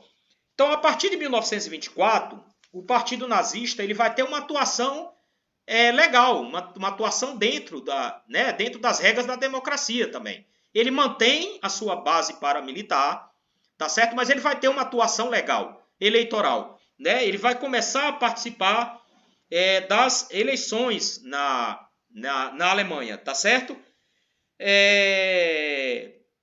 Então, veja, eu vou aqui colocar alguns números que eu acho que são importantes. Esses números aqui, essas estatísticas, elas estão disseminadas nos livros que tratam sobre o fascismo, tá certo? Não só dos marxistas, né, que foram elaborados ou foram escritos por marxistas, mas também por outros autores que não são marxistas, tá certo? Em geral, eles trazem essas estatísticas que elas são importantes. Por exemplo, em 1924, nas eleições alemãs de 1924, o Partido Fascista ele teve 3% de votos, tá certo? Em torno de 2 milhões de votos. Veja, 2 milhões de votos. É muito voto, né? Para um partido de natureza nazista, é expressivo, né? Com as posições que eles tinham.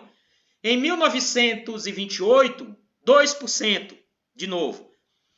Em 1929, a partir de 1929, com a crise econômica, o aprofundamento da crise capitalista, o movimento fascista vai começar a ganhar peso, né? Vai começar a ganhar expressão de massa mesmo, tá certo? E vai começar também a ser visto com bons olhos pela burguesia alemã, assim como aconteceu com a burguesia italiana, né? A uma certa etapa, a burguesia italiana começa a ver com bons olhos, né, a chegada ao poder, um governo de Mussolini, tá certo? Que seria uma solução diante da possibilidade de uma revolução proletária vitoriosa, né, diante da onda grevista na Itália. Isso acontece também na Alemanha. Então, com o aprofundamento da crise de 1929 e a estratosférica, né, inflação do país, né, a chegada de Mussolini, de Hitler ao poder, né, acaba despertando a atenção da burguesia, em principalmente os setores monopolistas, né? Os setores mais importantes da burguesia alemã, tá certo? Então, entre 1930 e 1933, o Partido Nazista ele vai ter uma expressão de massas importante, tá certo? E, por exemplo, ele vai ter 40 milhões de votos, né?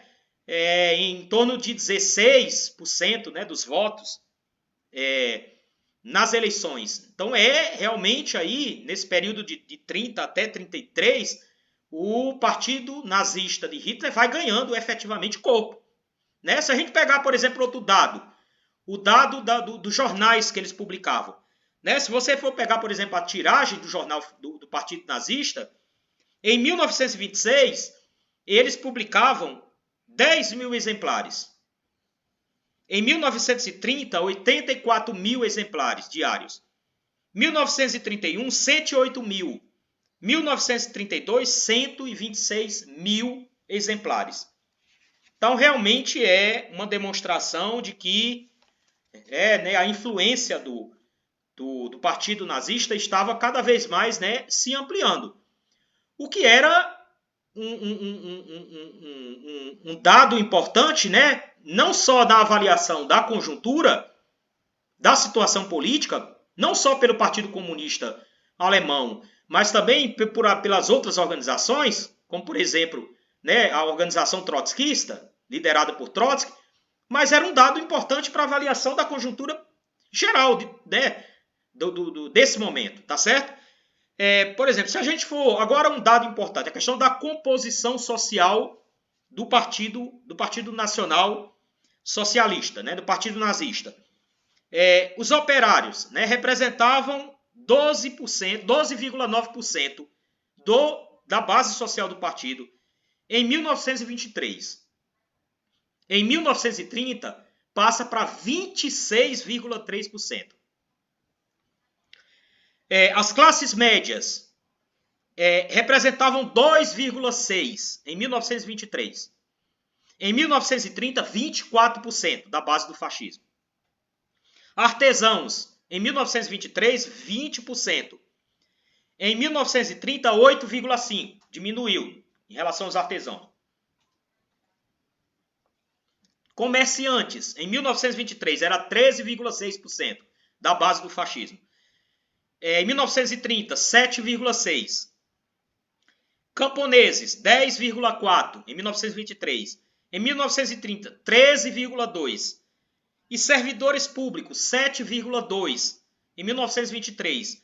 Em 1930, 7,7% da composição do Partido Nazista na Alemanha. E outros, como por exemplo desempregados, estudantes, donas de casa, eram 33%, um terço, né? Em 1923 e em 1930, 12,9%. Né? Se a gente for somar essa base, né, por setor, a gente vai ver que os setores pequenos burgueses, médios, era a maioria, tá certo? Mas o lumpenproletariado também era uma parcela muito importante das bases sociais do regime fascista, tá certo? E, evidentemente, a partir do momento que Hitler está próximo da tomada do poder, da chegada ao poder, e depois da constituição do governo de Hitler, né, o governo vai assumindo mais abertamente os interesses, né, do capital monopolista, do capital financeiro, tá certo? Vai abandonando a pouco e pouco aquelas propostas iniciais que estavam mais relacionadas com as classes médias, pequeno-burguesas, tá certo? E vai assumindo posições mais abertamente, né, a serviço, né, do capital monopolista e do capital financeiro. Veja, o Partido Comunista Italiano, aí também, final dos anos 20, início dos anos 30, também teve um ascenso importante, tá certo? Teve um crescimento, em termos também de votação, em termos de expressão, tá certo, eleitoral. Por exemplo, em 1920, o Partido Comunista Alemão, ele teve 2% dos votos. Em 1924, 12,6%. Em 1928, 10,6%. E em 1930, 13,10%. Em 1920, o Partido Comunista Alemão tinha 4 deputados no Reichstag, no parlamento alemão. Não é? Em 1924, 62 deputados. Em 1928, 54 deputados. E em 1930, ele tinha 77 deputados. Então, ele tinha uma bancada, né, expressiva. Ele tinha uma expressão eleitoral, né, importante e, sobretudo, ele tinha uma influência muito grande nos setores proletários. Então, junto com o Partido Social Democrata Alemão, eram as duas organizações mais importantes do proletariado alemão, tá certo?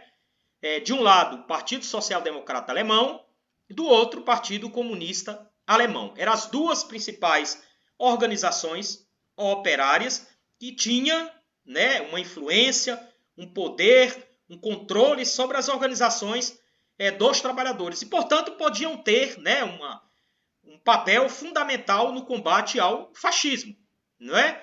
Imagine essas duas organizações juntas, né, unidas numa frente única, operária, antifascista, né? Imagine o poder que iria ter uma frente dessa para organizar os trabalhadores, para aglutinar os trabalhadores em torno do combate ao fascismo. Teria sido, evidentemente, a história muito diferente daquela, né, que nós acabamos tendo, né, aí nesse processo de ascensão de Hitler ao poder e na vitória, né, na vitória do fascismo, tá certo? Do nazismo na Alemanha. Então nós podemos sintetizar agora as características fundamentais do fascismo, tanto na sua versão italiana quanto na sua versão propriamente alemã. Primeira característica, né? O fascismo e o nazismo foram movimentos de massa, que conglomeraram não só milhares, mas milhões de pessoas, tá certo?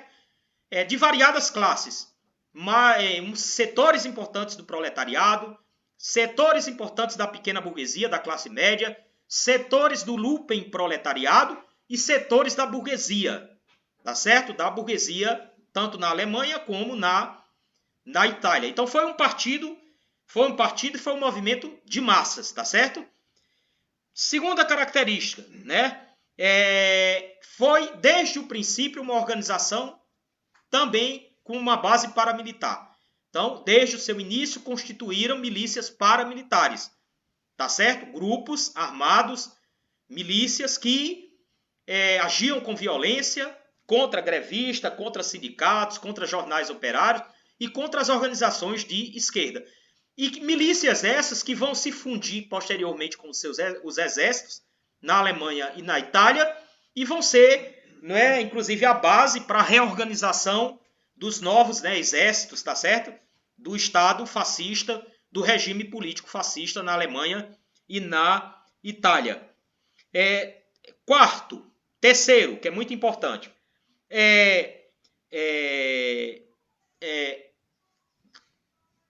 com relação à questão do financiamento, né? Tem muita coisa escrita sobre isso, né? No início foi muito complicado rastrear o financiamento do fascismo e do nazismo, mas depois, né, foi-se observando, e particularmente a partir do final da Segunda Guerra Mundial, né, quando foi instaurado o Tribunal de Nuremberg, que foi colhido muitos documentos, né, da época de Hitler, né, e abriu-se, né, o resultado dessas investigações e se descobriu que grandes grupos econômicos, como havia acontecido na Itália também, né, os grandes grupos econômicos do país haviam financiado, e inclusive grupos econômicos internacionais, monopolistas internacionais, haviam financiado o movimento fascista e o governo de Hitler, o governo fascista. Né? Mas no início foi muito difícil rastrear, né? Por conta até da conotação, né, das organizações fascistas inicialmente, né, que tinham um discurso antimonopolista, né, eles faziam muita crítica à burguesia industrial, à burguesia financeira, aos grupos monopolistas, tá certo? No início eles defendiam os pequenos grupos de produtores, tá certo? Os médios produtores. Então eles tinham esse discurso, né, para os pequenos produtores, para a classe média, para a pequena burguesia, e até faziam também um certo discurso para a classe operária, tá certo? Então, no início foi muito difícil, né, ver concretamente a relação deles com esses grandes grupos econômicos. Mas isso ficou evidente, tá certo? Com o desenvolvimento do movimento fascista e com o estudo, né, dos documentos e tal, então ficou evidente que esses grupos financeiros nacionais e internacionais, de fato, financiaram, né, o desenvolvimento, o avanço dos grupos, né, grupos fascistas na Alemanha e na Itália. Tá certo? Do ponto de vista ideológico, né, eles evidentemente procuraram se ancorar, né, no mito da nação, da pátria, tá certo? No nacionalismo extremado de direito, tá certo? Transformando a pátria, a nação, numa espécie de mito, né? De mito. defendendo a unidade nacional de maneira artificial, né? Porque eles, embora reconhecessem a existência de classes sociais, mas o objetivo deles, segundo eles colocavam, era disciplinar a luta de classe. Ao contrário dos marxistas, né, que se apoiam na luta de classe para desenvolver a luta do proletariado para o poder, para a revolução, os nazistas, ao contrário, né, eles queriam disciplinar as classes sociais, submeter as classes sociais à vontade da nação, da pátria, do Estado. Né? Era o que eles chamavam de corporativismo. Ficou conhecido como corporativismo. Né? As corporações, transformar as classes sociais em corporações do Estado, controlados, né, pelo Estado. Tá certo? Então participavam do Estado, mas como corporações, como partes do Estado, e não como classes, né, na luta de classes, tá certo? Então, desde o princípio, eles se arvoraram, né, do mito da pátria e da nação, numa espécie de nacionalismo extremado, para defender a unidade nacional a todo custo, artificial, submetendo, né, em particular, o proletariado ao controle do, né, Estado, tá certo? E as outras, né, a gente poderia destacar uma série de outras características, tá certo? Uma guerra contra as organizações do movimento operário, tá certo? O fascismo é uma guerra contra o marxismo e contra as organizações da classe operária, tá certo? O culto da liderança carismática, e isso é muito presente, né, com relação ao Führer, né, e ao Duce, né, o Hitler e Mussolini, né, esse culto dessa liderança carismática, tá certo? E a outra característica fundamental que eu já coloquei para vocês aqui, né, a questão da composição, tá certo, social, que no início era proveniente particularmente das classes médias, da classe pequena burguesa, mas que depois, né, o movimento fascista, uma vez no poder, assumiu claramente, né, os interesses do capital monopolista, do capital financeiro, mais abertamente. Porque antes eles mascaravam, né, com esse discurso mais voltado, né, para as classes médias, para a pequena burguesia. Tá certo? Bom, enfim, diante de toda essa análise, qual foi a posição do Partido Comunista Alemão diante do ascenso de Hitler e do fascismo? Né? Qual foi a posição do KPD? Veja, a ascensão de Hitler acontece exatamente no período, né, que passou para a história sob a denominação de terceiro período. Né, que é o terceiro período. Ele começa em 1928 até 1934, tá certo? Que é o período que vai do 6º Congresso da Internacional Comunista, que vai ser em 1928, até o 7º Congresso, que vai ser em 1935. Vai ser o último congresso, não é, da Terceira Internacional, da Internacional Comunista. Esse período aí, que vai até 34, ele é chamado de terceiro período, que é o período onde o Partido Comunista da União Soviética, os partidos comunistas do mundo inteiro e a Internacional Comunista vão assumir um programa, uma posição política ultrasectária. Não é? Por exemplo, eles vão caracterizar esse período como um período da decadência final do capitalismo, a crise final do capitalismo, que vai definitivamente abrir, né, para a vitória do socialismo no mundo todo. Né? Eles vão caracterizar esse período aí como a crise final do capitalismo. Portanto, para eles estava colocado a luta de classe contra classe.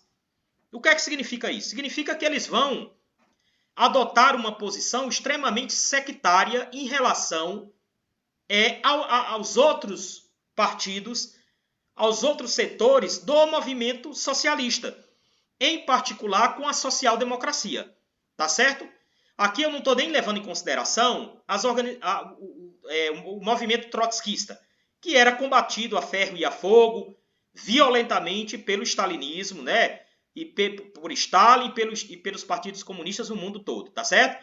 Mas principalmente aqui do Partido Socialista Alemão, tá certo? Eles vão defender a ideia de que os sociais-democratas, de que os socialistas alemães eram irmãos, exatamente isso que Stalin defende, e era o irmão gêmeo do fascismo, tá certo? Era o que eles denominavam de social-fascismo, né? Era um fascismo com rosto social, mas era fascismo, era um social-fascismo, era um irmão gêmeo, tá certo? Do fascismo. Eu vou até ler aqui para vocês, né? Para não dizer que eu estou me baseando aqui nos escritos de Trotsky, eu vou ler aqui uma passagem, né, de Leandro Konder, tá certo? No livro Introdução ao Fascismo, tá certo? Que é esse livro aqui que foi editado pela Expressão Popular, Introdução ao Fascismo. Na página 90, tem aqui uma citação de Stalin. É uma citação de 1924, portanto quase 10 anos antes de Hitler chegar ao poder na Alemanha. Stalin dizia o seguinte, ó. Olha o que ele dizia em 1924. Ele dizia que a social, Stalin havia sustentado em 1924, que o fascismo e a social-democracia eram irmãos gêmeos. A social-democracia não passava afinal da ala moderada do fascismo, tá certo? O que eles vão falar posteriormente de social-fascismo, tá certo? Então eles faziam essa caracterização da social-democracia, dos socialistas alemães, tá certo? E se negavam a fazer uma frente única, a constituir uma frente única com o Partido Socialista, com o Partido Social Democrata alemão, tá certo? E isso mesmo desconsiderando o fato de que o Partido Social Democrata alemão dirigia uma parte considerável do proletariado alemão. Tinha uma influência enorme, né? Em milhões de operários, tá certo? Né? E que, portanto, era um partido, uma organização que não poderia ser simplesmente rejeitada de antemão, porque rejeitar uma aliança, uma frente com o Partido Social Democrata Alemão era simplesmente marginalizar todos esses milhões de operários que estavam sob a influência desse partido, não é? E, no entanto, o Partido Comunista Alemão, não é, fundamentado e orientado pela direção da Terceira Internacional, tá certo? E pelas teses, pelo programa do terceiro período, vão fazer essa caracterização errada, equivocada, não só da conjuntura mundial, mas também, não é, da própria social-democracia alemã, e vão defender, então, que não se constitua uma frente única, né, do Partido Social Democrata com o partido, né, o partido alemão. Então veja, essas análises todas aqui vão ser feitas por Trotsky, né, nesse livro, tá certo? No livro Revolução e Contra-Revolução na Alemanha, tá certo? Eu estou aqui com uma edição da editora Sanderman, tá certo? Mas esses textos eles foram publicados por outras editoras, tá certo? Eu estou aqui com a outra edição, que é da Autonomia Literária, que é essa aqui com outro título, Como Combater o Fascismo, tá certo? A diferença dessa edição aqui, Como Combater o Fascismo, da Revolução e Contra-Revolução, que nessa edição da Sanderman tem outros textos que aqui não tem, no outro, né? E nessa edição aqui tem 2 textos que não tem na edição da Sanderman, né? Que é pequenos textos de Trotsky sobre o que é o fascismo, tá certo? Em primeiro lugar, então Trotsky vai fazer essa caracterização, tá certo? Do fascismo, que, não é, dentro dessa conjuntura de crise, o fascismo só poderia surgir nessa conjuntura de crise, né? De uma profunda crise econômica, social do capitalismo, né, que se abriu com a Primeira Guerra Mundial, tá certo? Uma conjuntura revolucionária, tá certo? Com a tomada do poder na Rússia e com desenvolvimento de uma situação revolucionária na Alemanha, na Itália e em outros países, tá certo? Uma conjuntura em que essas revoluções, insurreições foram derrotadas na Hungria, na Alemanha, na Itália e a greve geral na Inglaterra. Então, e a crise de 1929, né?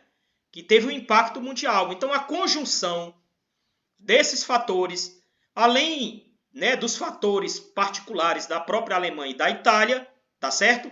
Que eram países que estavam, depois da Primeira Guerra Mundial, mergulhados numa crise social profunda, de desemprego, da inflação, da miséria, né, das falências das empresas, de setores da economia nacional.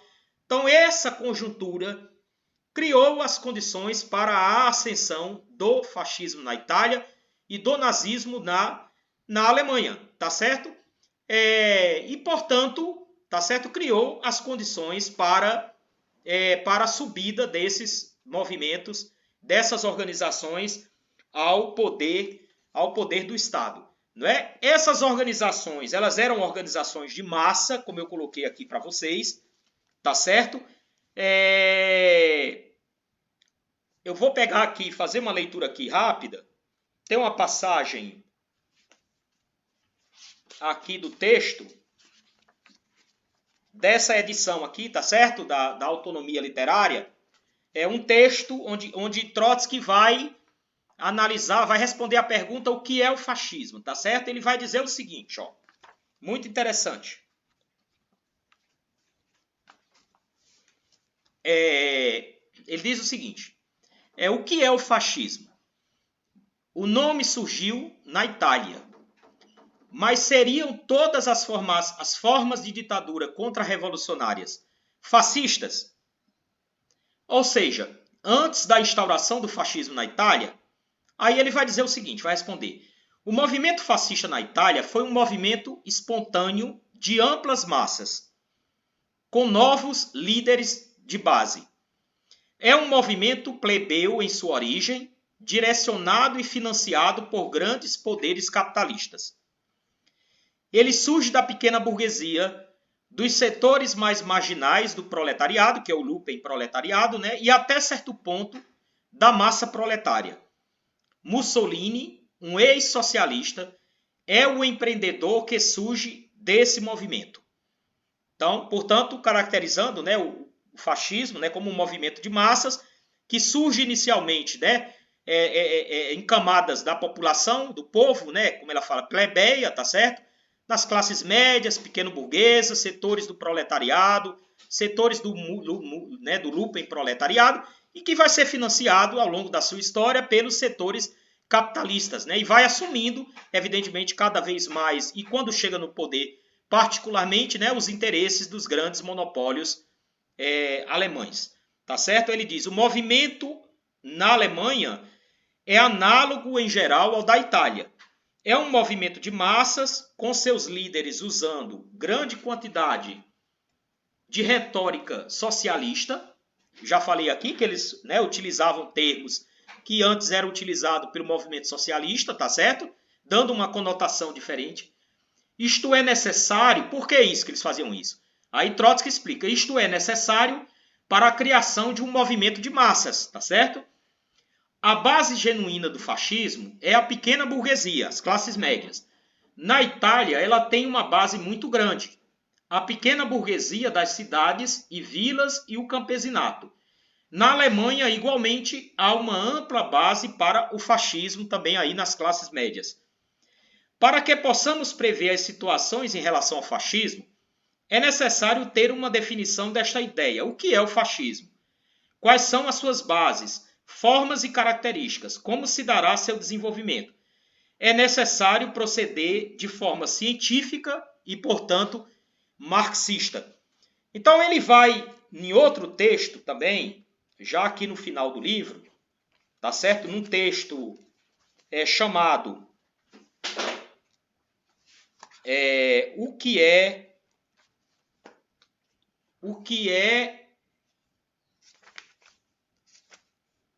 é o nazismo, tá certo? Que foi escrito um pouco depois desse primeiro. Tá aqui nesse livro também, tá certo? Como combater o fascismo, tá certo? Ele vai fazer a mesma caracterização, tá certo? Ele vai dizer o seguinte, ó. O caos do pós-guerra, então ele vai falar do contexto aqui que surgiu o fascismo. O caos do pós-guerra atingiu o artesão, o ambulante e o funcionário público de forma não menos cruel que os trabalhadores. A